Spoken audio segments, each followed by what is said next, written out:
de Carol y yo lo voy a buscar, porque sí, es que nunca me acuerdo del título. Ahora te lo busco y te lo digo, ¿vale? Pero bueno, que eso, que os sintáis completamente libres de participar, de preguntar en cualquier momento, si algo os intriga, que aquí estamos para charlar todos y todas. Y bueno, aunque haya autoras anteriores a estas primeras fechas que aparecen aquí, 1818-1937, como por ejemplo Christine de Pizan, que en 1404 escribe La ciudad de las damas y lo hace sobre la creación de una ciudad alegórica, además es un alegato en defensa de las mujeres y es una respuesta a un poema que se llama El Román de los Roses de Jeanne de Man, o Margaret Cavendish, que en 1966 publica un libro que se llama El mundo abrasador, que es una novela de aventuras, donde pues bueno, en prácticamente las primeras páginas ella cuestiona el rapto como algo romántico. Margaret Cavendish era una persona de la corte de Isabel I y parece ser que era una persona bastante relevante y tenía mucha libertad para hacer un montón de actividades intelectuales que supuestamente pues como que no eran propias de una señora en esa época. Entonces, siempre se ha comentado, a pesar de que hay estos antecedentes, que la ciencia ficción tenía un padre, pero es que la ciencia ficción no tiene un padre. H.G. Wells no es el padre de la ciencia ficción. La ciencia ficción tiene una madre y esta es Mary Shelley. De Norton Book of Science Fiction, Ursula K. Le Guin, que es alguien de quien vamos a hablar y vamos a citar un montón de veces a lo largo de la charla, cita la obra de Mary Shelley diciendo que la ciencia como creadora de monstruos es el mito sobre el que Mary Shelley descubre el inicio de la ciencia ficción como un tema recurrente. Si lo hubiera hecho en la mitad del siglo XX, en la segunda mitad del siglo XX, el Frankenstein sería la guerra atómica y su desarrollo un montón de mutantes. O sea, hace una especie de comparativa entre lo que hubiera sido Frankenstein si se hubiera escrito a lo largo del siglo XX. Entonces, bueno, te voy a contestar primero lo del autor, que ya lo he encontrado. La obra se llama Leopardo Negro, Lobo Rojo. Se llama Marlon James. Es un autor afroamericano. Bueno, pues este señor lo está petando todo. Pues, ha roto todos los hitos de ventas, que te digo que no en género. O sea que esta es una historia de espada y brujería de toda la vida. Además, yo no la he leído, pero me han dicho que es ultra violenta. Pero vamos, que género sin lugar a dudas. Y está arrasando en todas las listas de ventas de literatura general. Ha llegado aquí a España, pero yo creo que en España no se está vendiendo nada. ¿Verdad? No tiene ese punch. Y lo ha publicado una editorial muy importante. Sí. Pero no se está yo también tenía esa sensación que aquí no tenía ese punch. No, pero porque no se conoce. Claro, es que tampoco no han venido a promocionarlo ni a darlo a conocer. Ahora mismo que existe. Pero yo, por ejemplo, sí que conozco mucha gente que lo ha leído y tampoco les ha convencido. Tampoco ha tenido muchas reseñas favorables de gente que habitualmente lee este tipo de literatura. No sé, porque yo no lo he llegado a leer, ¿eh? Gracias. Nada. Bueno, pues, a ver, ¿qué quiere decir? Que Mary Shelley no hubiera hecho nunca lo que hizo si no hubiera tenido una madre como la que tuvo. No sé si os he liado, pero seguro que todos me entendéis. Y un marido pedorro como el que tuvo. Y un marido pedorro como el que tuvo, seguramente. Bueno, hay que contar también lo negativo, que también influye eso a la hora de escribir. Pero yo fíjate que creo que lo hubiera ido mejor sin él, ¿eh? Pero la rabia también influye a la hora de escribir. Bueno, ahora os contamos la historia de Mary Shelley. Bueno, Mary Shelley era hija de Mary Wollstonecraft, que, bueno, pioneras del feminismo. Sí, que conocéis el mundo feminista, pues la conoceréis muy bien porque fue prácticamente la primera mujer que estableció o escribió sobre los derechos de la mujer a finales del siglo XVIII, ¿sabes? O sea, que era muy temprana, fue una gran luchadora por los derechos de las mujeres. Ella, sobre todo, reivindicó muchísimo la educación de la mujer, o sea, luchó porque las mujeres tuvieran la misma educación que los hombres y tenía también unas ideas muy liberales respecto pues, al matrimonio, a la familia y entonces, bueno, ella misma la verdad es que predicó con el ejemplo, fue una mujer muy, muy abierta y muy liberal. También tenía una idea del amor muy abierta, muy hippie. Y inevitablemente yo creo que todos esos valores, bueno, ella murió en el parto, o sea, realmente Mary Shelley nunca conocía a su madre, pero todo lo que su madre había sembrado inevitablemente le llegó a ella ese legado, ¿no? a través de su padre y del entorno literario en el que ella se movía. Entonces Mary Shelley escribió Frankenstein en una época muy temprana de su vida, de que creo que tenía 16 o 17 años, ¿no? Por ahí. Y entonces, bueno, pues a pesar de que su padre era un gran escritor, un gran poeta y un gran editor de libros, ella no quería editarlo con su padre, ella quería abrirse camino por sí misma con su propio nombre, pero no la dejaron porque era una mujer. Entonces ella empezó a mandar sus manuscritos y en todos los sitios le decían que era una historia demasiado cruda para una señorita, para una mujer, y entonces se la negaban a publicar. Y por fin encontró una editorial que le dijo, vale, te la publicamos, pero anónima, no puede ir tu nombre.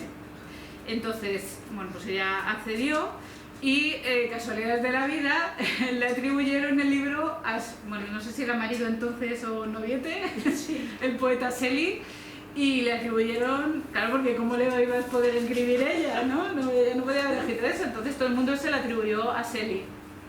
Y entonces, bueno, pues afortunadamente, o sea, el libro tuvo un éxito inmediato, encandiló a todo el mundo, y resulta que cuando se fue a hacer una segunda edición, el padre de Mary Shelley le sacó en su librería, sí, le sacó el libro con su nombre, reivindicando su nombre. Y gracias a todo eso, pues, bueno, pues Mary Shelley la conocemos y es lo que es, y pudo reivindicar el lugar de que las mujeres debían ocupar como creadoras de literatas de altura y creadoras de fantasía y de ciencia ficción. Bueno, pues llegamos a las pioneras de la ciencia ficción y la fantasía, que tienen todas una serie de temas en común: el sufragismo, los derechos sexuales y los reproductivos. En 1870 se publica Man's Right de Annie Denton Critz, que es la primera utopía feminista que nos habla de una sociedad donde los roles de hombres y mujeres están invertidos. Esta novela tiene bastantes referencias del trascendentalismo, que no sé si conocéis lo que es una filosofía con cierta inspiración un poco religiosa, que seguían autores como Thoreau, incluso Louisa May Alcott, la autora de Mujercitas. De hecho, en una de las adaptaciones de Mujercitas, creo que es en la del 94, hay una charla cuando Joe está en Nueva York, en la pensión, donde ella está comentando que sus padres son un poco seguidores de esta tendencia y que la han impulsado más o menos a que pueda participar en todo este tipo de cosas. Incluso son partidarios de que niños y niñas reciban el mismo tipo de acceso a la educación. Entonces, te voy a interrumpir porque es que hay una cosa que no contamos en la otra charla y es súper curioso, que Luisa María Alcoy escribió una utopía, una novela utópica que se llama Fruitopía, creo que se llama. Fruitopía. No sabía. Que es una historia supuestamente de ficción, pero está basada en una experiencia que ella misma tuvo, que pues esto, todos los escritores trascendentalistas de Thoreau y tal, pues predicaban lo de vivir en el campo, acercarse a la naturaleza y tal. Y entonces montaron una especie de como una hippie en el siglo XIX, de pues es una granja con sus cultivos, no sé qué, y entonces Luisa María Alcoy creció en una granja de esas. Sí, claro, porque sus padres, es que eran sus padres los que eran seguidores de este tipo de filosofía. Y entonces, bueno, es un libro súper pequeñito, pero si lo veis por ahí, es de verdad una joyita, además una edición preciosísima. Bueno, pues pegamos... ¿me he saltado alguna? Ah, sí, me he saltado a Mizora. 10 años después de la publicación de Man's Right, aparece este otro libro, Mizora, de Mary A. Bradley Lane. Este se publica por entregas en un periódico comercial en Cincinnati y igualmente es una utopía feminista, pero ya mete un componente tecnológico. Aquí las mujeres crean una sociedad autosuficiente y bueno, ya directamente no hay hombres. ¿Cómo dan a luz? Pues a través de partogénesis. Así que... Y esto va a ser un poco la tónica que van a seguir todas estas novelas. En Matriarcadia, de Charlotte Perkins Gilman, que está aquí. Esta se publica en 1915 y bueno, la autora ya había escrito en 1892 ese libro que aparece ahí, El papel amarillo, que es una especie de cuento gótico y de terror donde bueno, se habla del enclaustramiento de una mujer que sufre un problema relacionado con sus nervios y su marido, que casualmente es médico, dice que lo mejor para sus nervios es que no tenga ningún tipo de acceso a actividad intelectual ni salga de casa. O sea que, vamos, algo estupendo para acabar loca. Entonces parece ser que el papel amarillo tiene bastante relación con el papel de su casa y cómo ella se va obsesionando con ese papel y ese enclaustramiento en el que está viviendo. Charlotte Perkins Gilman, como os he dicho, en 1915 escribe Matriarcadia. Hay una sociedad de mujeres que vive en un país que lleva como 2000 años aislado del resto y estas mujeres pues de pronto reciben la visita de 3 señores que llegan cargados con todos sus prejuicios de su sociedad y claro, ¿qué se encuentran cuando llegan? Pues se encuentran unas mujeres que pues eligen cuándo se quieren casar, eligen cuándo quieren tener relaciones sexuales y eligen cuándo a ellas les apetece ser madres. Entonces, claro, estos señores flipan en colores porque, claro, no se pueden esperar que en 1915 las mujeres sean capaces de tomar ese tipo de decisiones sin tener que consultar a su señor marido, a su señor padre o al señor que corresponda. Así que, y estas de aquí son Nueva Amazonia. Esta se publica en 1915 también y Sultana Dreams, que es muy curioso porque la autora, que se llama Rokeya Sawayat Hussein, es una feminista musulmana de origen hindú. Pues todos estos son ejemplos un poco de utopías feministas que tienen un cierto componente fantástico y que conforman un poco ese bloque de pioneras que tienen en común pues bueno, la reivindicación del derecho al voto, de los derechos sexuales y reproductivos. Así que, bueno, aquí llegamos un poco a lo que es la forma en cómo se empiezan a publicar todos los relatos de ciencia ficción y fantasía, pues a través de este tipo de revistas que comienzan a aparecer en los primeros años del siglo XX, incluso a finales del siglo XIX. Quizás las más importantes son estas 3 que aparecen aquí, Amazing Stories, Weird Tales y Planet Stories, que son un poco las revistas pues que costaban 15-20 centavos y que publicaban los cuentos y las historias y las novelas, bien los cuentos de tirón o las novelas las iban publicando por entregas. En 1918 aparece publicada La Ciudadela del Miedo. Este libro se publica en la revista Argosy entre septiembre y octubre de 1918 y bueno, pues rápidamente la novela despierta como muchísima admiración. Se convierte, es bastante famosa y la mayor parte de la gente cree que ese nombre que aparece ahí de Francis Stevens es un seudónimo. La gente cree que detrás de ese seudónimo está Abraham Merritt, que es uno de los autores pues quizás más conocidos de la época, que escribe también ciencia ficción y fantasía, y efectivamente Abraham Merritt tenía algo que ver con el tema. ¿Qué tenía que ver Abraham Merritt? Porque pues que realmente la mujer que estaba detrás de este nombre, que se llamaba Gertrude Barrett Bennett, pues estaba amparada y protegida por él. La historia de Gertrude Barrett es un poco triste, la verdad, como la de muchas de las autoras que nos vamos a ir encontrando, porque bueno, ella estaba casada con un periodista y este señor falleció en una expedición, cubriendo una expedición que buscaba un tesoro submarino. El barco se hunde y bueno, pues fallecen todos. Esto se refleja en este libro, porque La Ciudadela del Miedo va de una expedición de un par de aventureros que están en México buscando un tesoro en unas ruinas mayas. ¿Y qué es lo que ocurre? Pues que parece ser que se encuentran con una especie de deidad mitológica azteca que convierte esa expedición en un viaje de pesadilla. Es decir, hay una especie de paralelismo entre lo que le pasó a ella en su vida y lo que ella termina escribiendo. Esta autora está totalmente olvidada en la actualidad. Nadie sabe quién es Gertrude Barrett Bennett, incluso ella misma, después de publicar sus libros, buscó una especie o sea, hizo una especie de retirada de la vida pública, tanto como que cuando fallece, la gente se pensaba que estaba muerta, entonces de repente fallece su hija en 1930 y a raíz de una esquela en el periódico se dan cuenta que no, que esta señora sigue viva. O sea, y había desaparecido totalmente de la vida pública, ni nadie sabía que seguía viva tan siquiera, o sea que...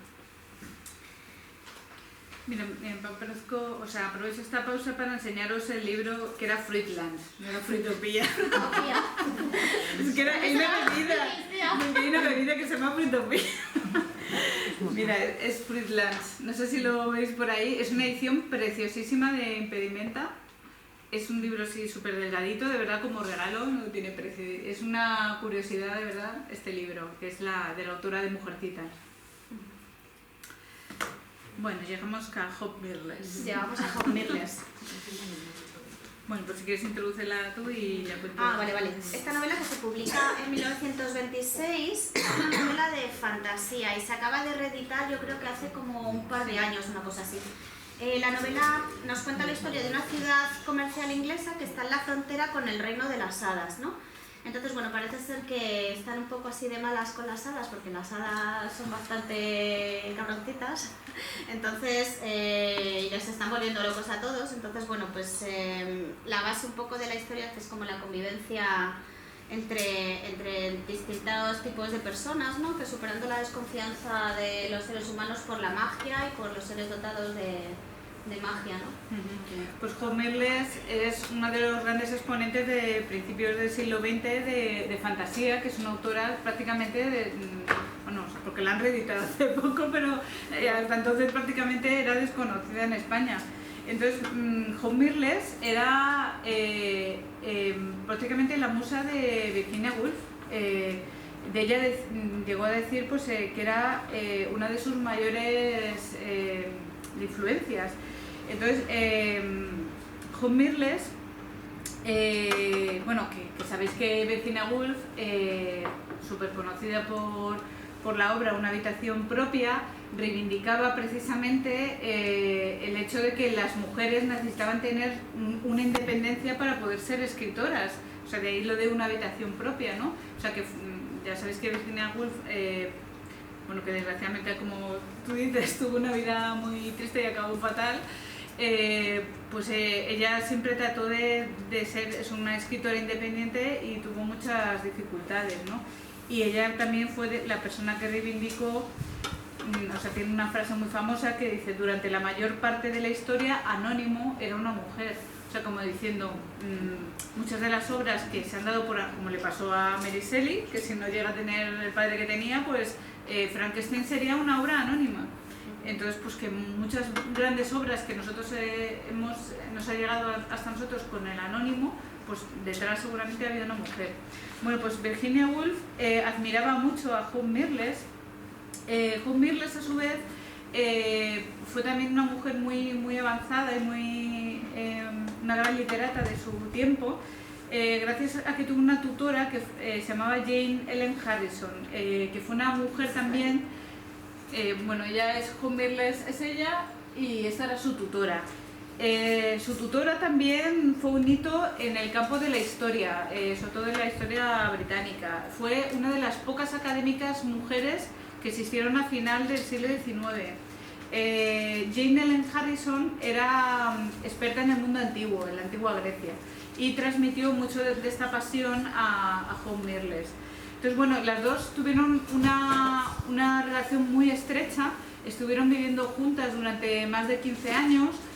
Hay quien suponía que su relación iba más allá de la amistad, incluso pues, la propia Virginia Woolf las definió como que tenían una relación sáfica, entre otras cosas porque también Jane Ellen Harrison era una gran admiradora de Safo, que como sabéis es también otra gran poetisa del mundo antiguo. Y bueno, pero bueno, que en realidad nos importa poco si están liados o no, pero que tuve una relación muy estrecha y bueno, pues que Hope Mirrlees marcó, o sea, fue una gran figura dentro del fantástico de principios del siglo XX. Que sin embargo siempre nos dice, o sea, tenemos la referencia como que parece que fue Tolkien, ¿no? El que abre la veda de lo fantástico. Pues ya hemos pasado por dos señoras, Gertrude Barrow y Hope Mirrlees. O sea, sí, de hecho Hope Mirrlees sentó muchas de las bases de las que luego Tolkien se hizo famoso, ¿no? De recurrir a la mitología folclórica de su propio país para escribir una historia fantástica. Eso. Sí. Bueno, como hemos comentado, desde principios de siglo se publican todas estas revistas de ciencia ficción y bueno, no llega la primera editora hasta estas revistas hasta 1940. Es en estas revistas donde va surgiendo el debate, sobre todo en el año 1926, de cómo denominar este género, cómo se llama esto, porque bueno, van apareciendo una serie de temas en común, ¿no?, entre todas las novelas que se van publicando, y es precisamente Hugo Gernsback, que era un inventor inglés que recala en Estados Unidos y empieza a abrir cabeceras de estas como un loco. De hecho, al final se termina arruinando porque yo creo que habría más revistas de las que eran capaz de gestionar. Pues bueno, comienza a redirigir ese debate y terminan denominándolo ciencia ficción, science fiction. Y llegamos a C.L. Moore. Como podéis ver, este libro que aparece aquí, Jirel de Joyle, nos muestra como en la portada, es la protagonista y nos muestra como una señora como muy fuerte, es el primer personaje femenino fuerte, armada. No sé si os recuerda a algún personaje posterior, ¿os trae algún recuerdo? Sí. Vikinga. Efectivamente, es el precursor de Sonja la Roja, eso es. Pero es que además, C.L. Moore, que además es una de las primeras que hemos hecho en escribir ficción especulativa, que es lo que os hemos comentado antes, que es como se llama ahora mismo este género. En 1933 ella publicaba también en Weird Tales. Yo creo que por Weird Tales debieron pasar casi todos los autores de la época. Ella publica este relato que se llama Chamblot. Chamblot tiene un protagonista, que es el nombre que aparece a la izquierda, Norwood Smith, que es descrito como un aventurero vestido con su uniforme desgastado de piloto, lleva una pistola de rayos. Y igualmente, como ha pasado con Sonja la Roja, ¿a qué os recuerda este señor? Es que es tan obvio. Es Han Solo, o sea, es el precursor de Han Solo y de Mel Reynolds, el capitán de la Serenity. No sé si conocéis una serie que se llamaba Firefly. En los años 90 fue una serie, para los que no lo sepáis, fue una serie que solamente tuvo una temporada, pero que tenía unos fans que protestaron tanto cuando la cancelaron que consiguieron que les hicieran una película. Así que también es un poco el antecedente de ese mismo personaje. Como curiosidad, deciros que el libro que está a la derecha, la portada, que es como una edición en italiano de las aventuras de Norwood Smith del Terrestre, ¿no?, que pone el ciclo completo de las historias de Norwood Smith del Terrestre. Pues esa portada es la típica portada de cortapega de las editoriales, porque yo la he visto con Norwood Smith y con un montón de personajes más. O sea que, C.L. Moore se casa con un escritor que se llama Henry Kander. Ella tenía bastante rechazo editorial, a pesar de que Chamblot tuvo bastante repercusión en el momento de su publicación y que incluso tuvo alabanzas de alguien como Lovecraft, que parece algo como